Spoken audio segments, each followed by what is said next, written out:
Olá, irmãos, nós queremos saudar a todos vocês com a graça e a paz do nosso Senhor Jesus Cristo. E no nosso devocional de hoje, nós ainda continuando a tratar sobre o tema Ministério do Discipulado, gostaríamos de dar um enfoque acerca do nosso relacionamento com outros irmãos. Nós vimos no devocional anterior a importância da igreja local na vida do discípulo. E agora queremos aprofundar mais sobre este assunto, tratando sobre os nossos relacionamentos. Conforme nós já vimos anteriormente, quando nós nascemos de novo, nós passamos a fazer parte da família de Deus. Deus é o nosso Pai e nós somos irmãos em Cristo. Então, espiritualmente, nós agora temos uma nova família, com muitos irmãos e irmãs em Cristo.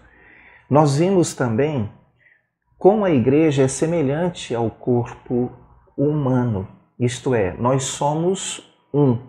É importante que você e eu entendamos a necessidade de estarmos nos relacionando como um corpo. Somos membros uns dos outros.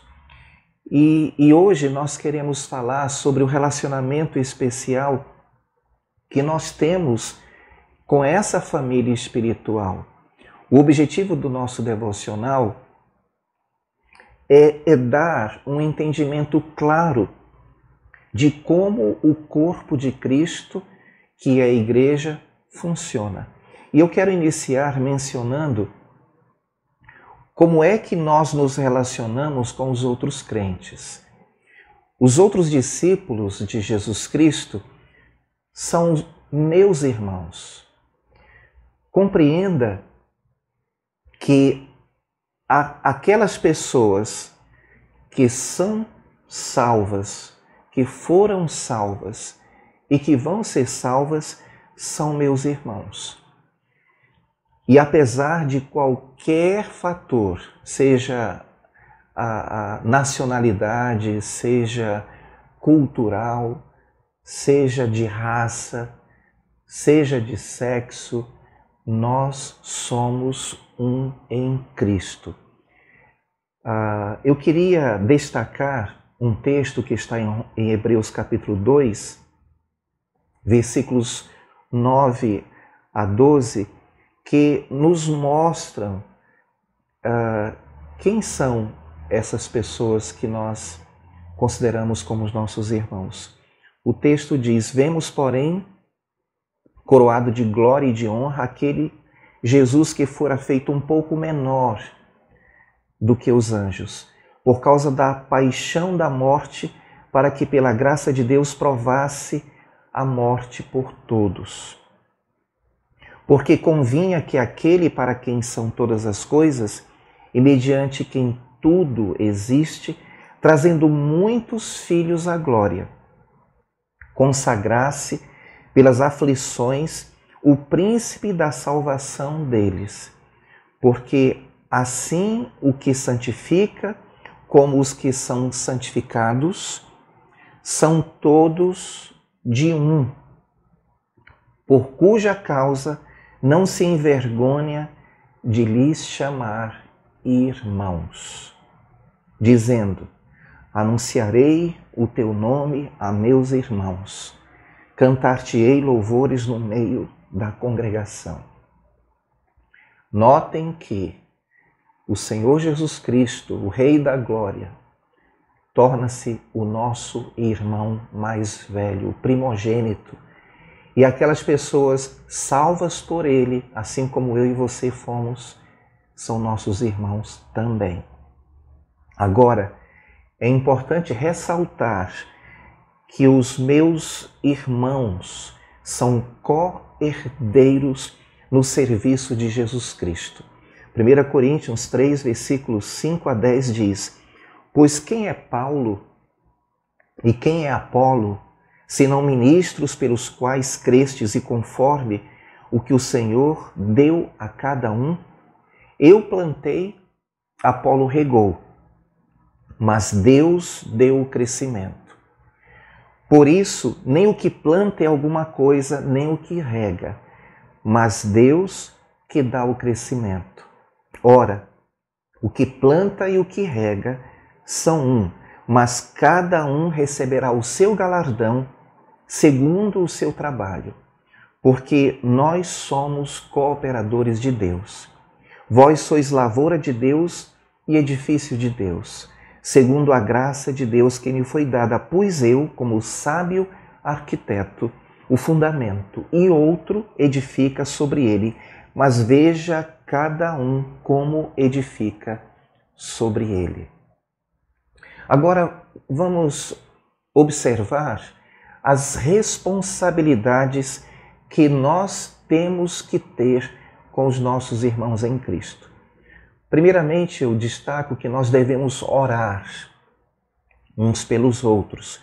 Quase todas as cartas do apóstolo Paulo iniciam com uma oração em favor daqueles a quem ele está escrevendo.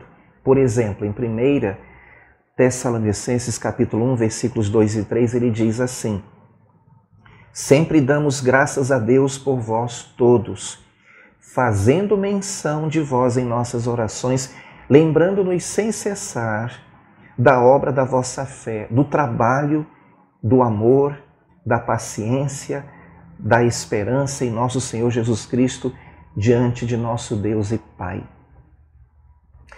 Além da oração que precisamos cultivar, praticar uns pelos outros, nós precisamos também ter consciência da nossa responsabilidade de servir aos nossos irmãos, tanto física como espiritualmente. Nós devemos servir tanto aqueles da nossa família imediata, como também aqueles da nossa família da fé, aqueles que fazem parte do corpo de Cristo, conforme nós lemos em Gálatas 6:10.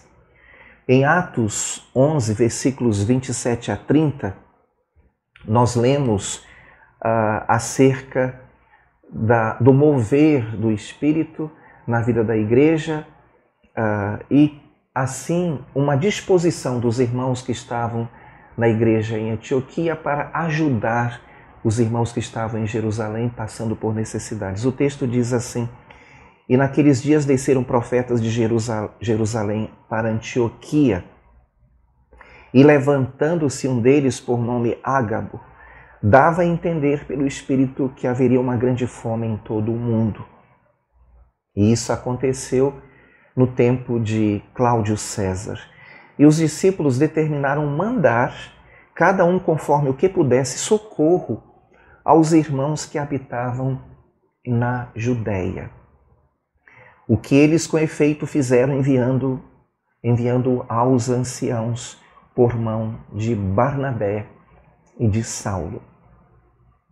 Agora, vamos ver rapidamente algumas passagens que nos dizem que precisamos servir aos nossos irmãos espiritualmente. Eu quero começar com Gálatas 6, versículos 1 e 2, que diz: irmãos, se algum homem chegar a ser surpreendido em alguma ofensa, vós que sois espirituais, encaminhai o tal com espírito de mansidão, olhando por ti mesmo para que não sejas também tentado.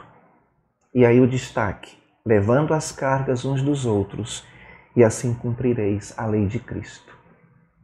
E um outro texto que eu quero deixar para os irmãos, existem outros, mas eu quero citar só alguns, e o outro é Romanos 15, versículos 1 e 2, que nos encoraja, nos exorta a cuidarmos das necessidades espirituais dos nossos irmãos. O texto diz: mas nós que somos fortes devemos suportar as fraquezas dos fracos e não agradar a nós mesmos. Portanto, cada um de nós agrade ao seu próximo no que é bom para a edificação. Geralmente a nossa tendência é julgar as pessoas, desprezá-las, não entender que elas precisam de alguém em que elas possam confiar para abrir o coração, para tratar de suas feridas, de suas ansiedades, de prisões, de hábitos, vícios arraigados. Além da oração, precisamos também ser pessoas que vão mentorear, que vão encorajar, pessoas a quem elas podem prestar contas.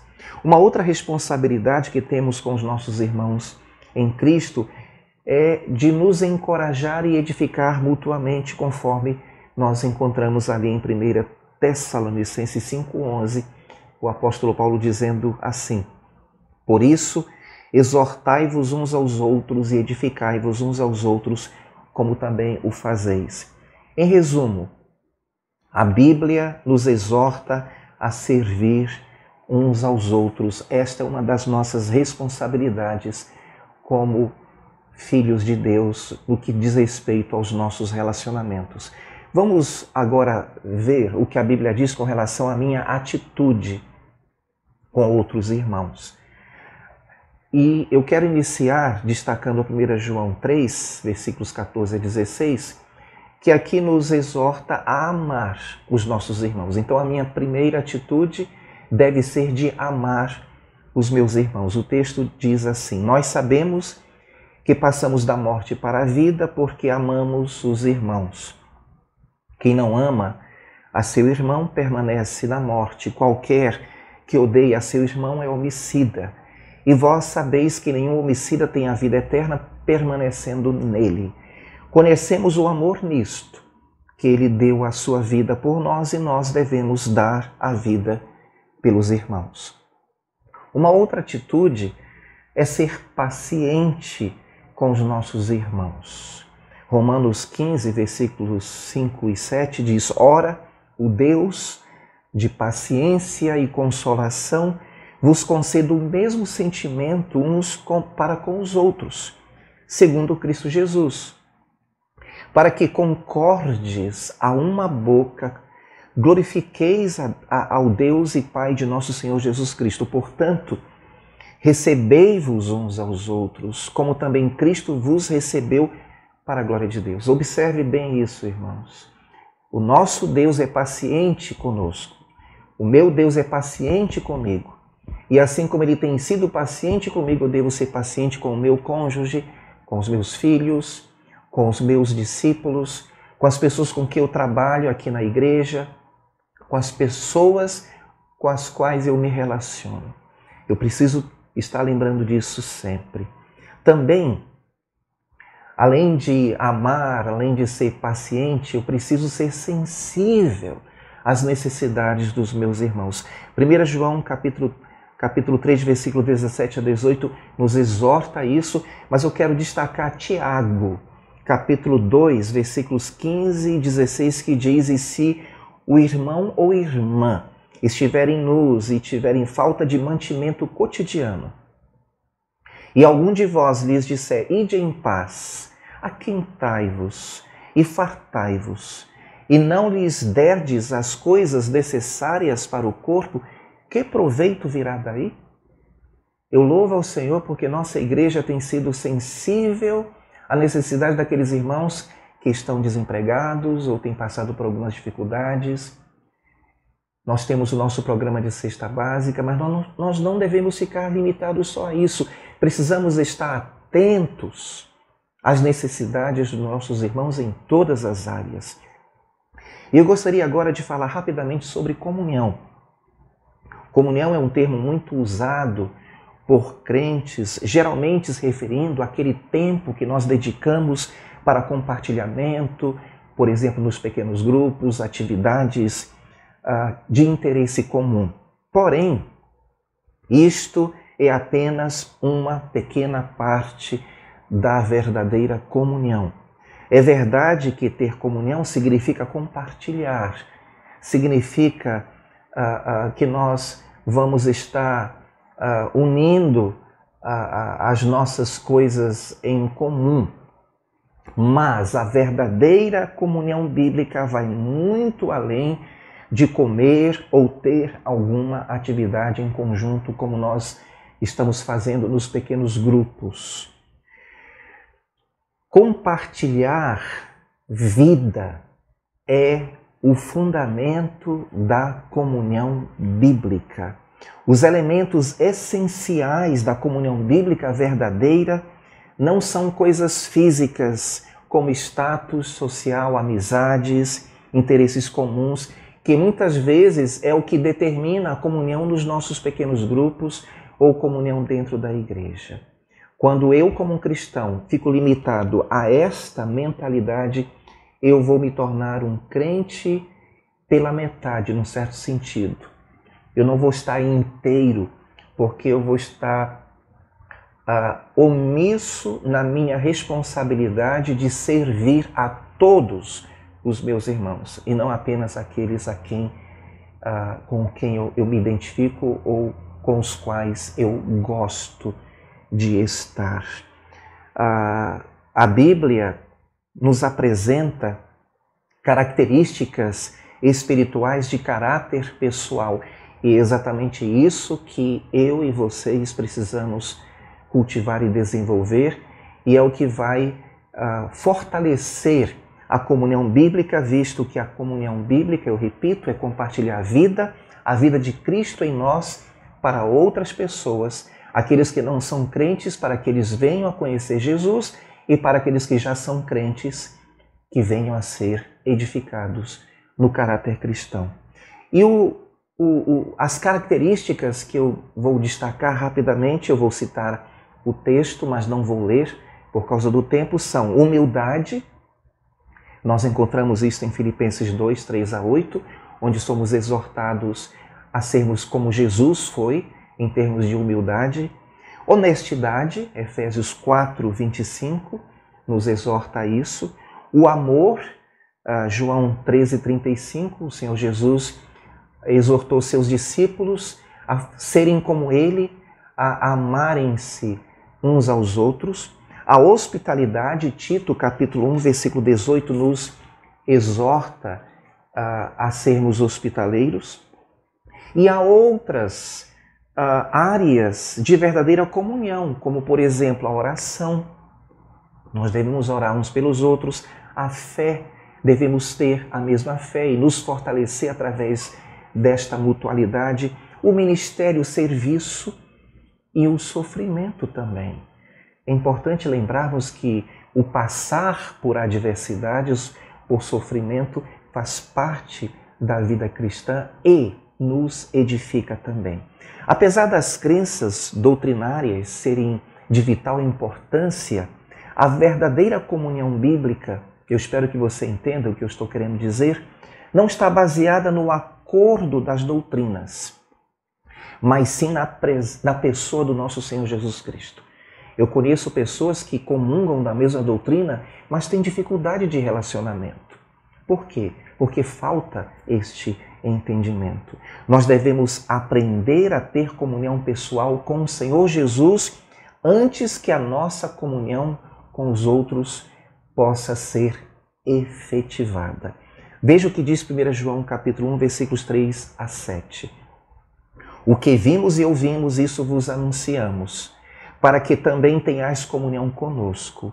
E a nossa comunhão é com o Pai e com o seu Filho Jesus Cristo. Estas coisas vos escrevemos para que o vosso gozo se cumpra. E esta é a mensagem que dele ouvimos e vos anunciamos, que Deus é luz e não há nele trevas nenhumas. Se dissermos que temos comunhão com ele e andarmos em trevas, mentimos e não praticamos a verdade. Mas se andarmos na luz como ele na luz está, temos comunhão uns com os outros. E o sangue de Jesus Cristo, seu Filho, nos purifica de todo pecado. Creio que o texto está muito claro. Agora, é importante ressaltar que devemos ter cuidado de ter relacionamentos muito próximos com aquelas pessoas que têm uma doutrina diferente da nossa doutrina, porque há um risco de sermos influenciados. E eu gostaria de encerrar respondendo a uma questão muito importante. O que eu devo fazer se um irmão me ofender? Infelizmente, isso provavelmente vai acontecer com o passar do tempo. Haverá situações que podem resultar em ofensas, mágoas, ressentimentos no meio do povo de Deus. Assim como ocorre com a nossa família física, com a nossa família natural, ocorre também com a família de Deus.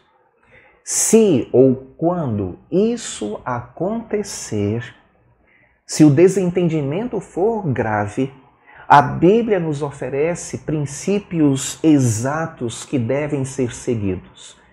E eu quero começar com o que está em Mateus 18, versículo 15.